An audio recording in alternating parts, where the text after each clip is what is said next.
Ouf, Votre Majesté, voici le jardin qu'on a fait. Ah, vous êtes vraiment pas content? Ah ben c'est aussi ça, Gardeners, hein? Pam, pam, pam, pam, pam, pam, pam, pam, pam. Pam, pam, pam, pam, pam, pam, pam, pam. Yes! Gardeners, un nouveau jeu de Casper Lab édité chez Sit Down. J'étais tellement excité de l'essayer parce que, on se rappelle, Magic Maze est un de mes jeux favoris. Donc, même auteur, même compagnie, j'avais très hâte de voir où est-ce qu'on se situait par rapport à Magic Maze. Et vous allez voir, on n'est pas si loin que ça. On est dans un jeu coopératif, ici, avec un petit sablier, où est-ce qu'on va pouvoir faire certaines choses et d'autres non. Donc, ce qu'on essaie de faire ici, c'est de plaire à notre souverain qui veut un jardin très spécifique. Donc, le roi veut un jardin, on est ses jardiniers et on va tenter de respecter ses moindres désirs. Et ces désirs-là, ce qui est vraiment intéressant, puis une belle twist du jeu, c'est qu'il y a des objectifs, mais il y a seulement une personne autour de la table à la fois qui va avoir une information qu'il va falloir respecter. Donc, quand on commence, après avoir fait la mise en place qui est un petit peu chiante, mais c'est pas grave, après ça, on s'amuse, ce n'est qu'une partie de plaisir. Donc, après avoir fait la mise en place, on commence par ce 4x4 ici, donc toutes les tuiles qui correspondent à la lettre A. Donc, les tuiles A, on va virer le sablier.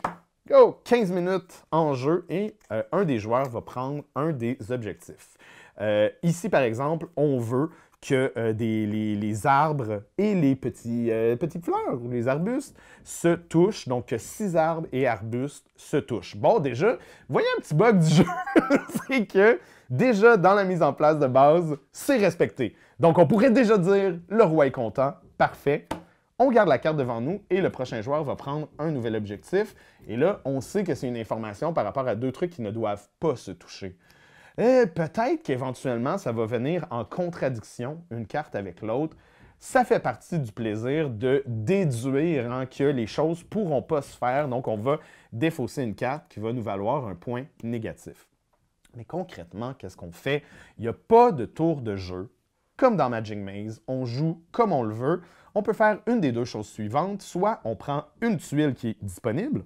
On ne peut pas prendre les tuiles qui sont au centre ou bloquées par d'autres tuiles. On prend une tuile et on va la mettre devant un autre joueur. Une autre chose qu'on peut faire, c'est qu'on va finir par se ramasser des tuiles devant nous et on peut prendre une tuile et venir la placer ici jusqu'à temps qu'on respecte les règles.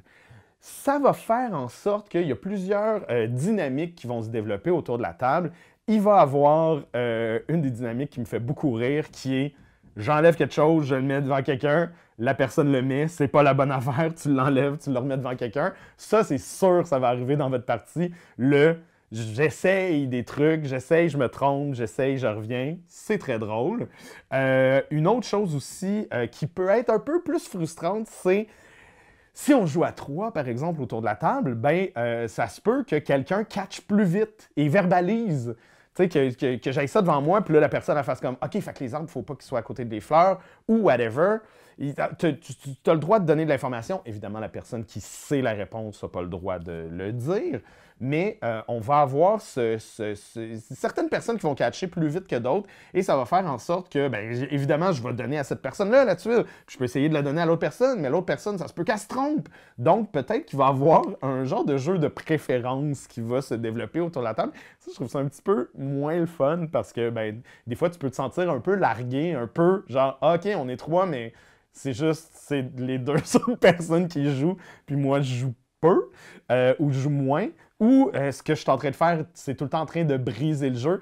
À ce niveau-là, évidemment, on rejoint un petit peu le chaos qui était Magic Maze et le drôle qui est Magic Maze, parce que tu n'as pas nécessairement l'impression que ça va être drôle. C'est le genre de mécanique qui a l'air un peu zen, hein, même dans le graphisme, dans l'univers qui a été développé, puis même le fait que tu as un sablier de 15 minutes, ça va être super calme. Pas nécessairement. On peut avoir du power game, du « OK, on se dépêche, on essaie d'en faire le plus vite possible ». Donc, le chaos, le stress et les rires sont au rendez-vous, comme Magic Maze. Une touche qui est vraiment chouette ici, qui était dans Magic Maze également, c'est l'aspect apprentissage des règles évolutifs. Donc, on va commencer avec seulement les tuiles A et les cartes objectif A, donc qui correspondent plus aux fleurs. Ensuite, on va ajouter les tuiles B qui vont correspondre à d'autres éléments, comme par exemple les petits bancs, comme ça. Oui. Fait qu'il y a des bancs, une mécanique de banc qui va se rajouter, ainsi que dans la pile C, il va y avoir une mécanique avec les petits murets. Donc, les petits chemins de pierre. Donc, on se retrouve ici dans un jeu de puzzle assez zen, mais quand même chaotique, drôle. Je dirais pas que c'est un party game, mais on a quand même du plaisir. On peut quand même se tirer la pipe autour de la table. Donc, il y a quand même du drôle qui émerge de ces mécaniques-là. La promesse du jeu a l'air d'être quelque chose de plus zen, de plus relax, mais avec le sablier et juste la pression qu'on se met nous-mêmes, ça devient très drôle rapidement. Il y a beaucoup d'amour qui est mis sur la rejouabilité, hein, puis sur l'aspect évolutif de la patente, donc ajouter des tuiles, ajouter des règles, en apprendre davantage. Le jeu prend vraiment toute sa forme puis toute sa force quand on a fini les parties tutoriels puis qu'on est rendu dans le vrai jeu. C'est là qui est le fun. Je vous dirais que même si vous êtes un joueur aguerri, un joueur qui a déjà joué à ce type de jeu-là, puis qui veut se lancer tout de suite dans le jeu avec toutes les tuiles et les cartes de base, allez-y. Vous pouvez skipper la partie tutoriel. Je vous ai pas mal expliqué toutes les règles. C'est vraiment, on retourne le sablier, on prend une carte avec les règles, puis on va en ajouter comme ça un maximum de 3 autour de la table en tout temps. Il va y avoir de la contradiction de règles qui va s'ajouter. Il y a vraiment ce chaos-là qui est franchement plaisant. Moi, personnellement, après quelques parties, j'étais comme, OK, j'espérais avec la partie évolutive qu'il y ait vraiment comme des nouvelles mécaniques, des nouvelles règles. Il n'y en a pas tant que ça. On fait le tour assez rapidement. Par contre, il y a une promesse dans la boîte d'un paquet de cartes qui est une variante expert que j'ai vraiment hâte d'essayer parce que, on espère qu'il y ait plus de matière autour de l'os. Parce qu'ici, ça reste très épuré, ça reste très pur comme expérience. Le défi vraiment de faire un jeu de puzzle coopératif, évolutif et réussi selon moi. Il y a vraiment des belles heures de plaisir dans cette boîte-là. Je vous le garantis. Évidemment, ça reste un jeu abstrait qui s'adresse plus aux personnes qui ont ce type d'intelligence-là.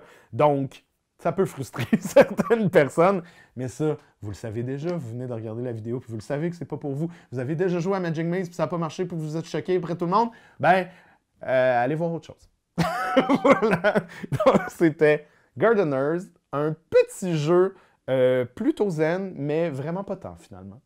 C'est toi de trouver l'épisode de jour du Popoche? Sonne la cloche! Sonne la cloche! On parle de jeu, like-nous, commande, suis-nous, ouais! Sonne la cloche! Sonne la cloche! Partage à tes amis, partage à ta mamie, ouais! Sonne la cloche! Sonne la cloche! Comment ton ouais, fais le mon kiki! Sonne la cloche! Sonne la cloche! Sonne la cloche comme quand Jésus a sonné à la porte pour aller souper chez Zachée.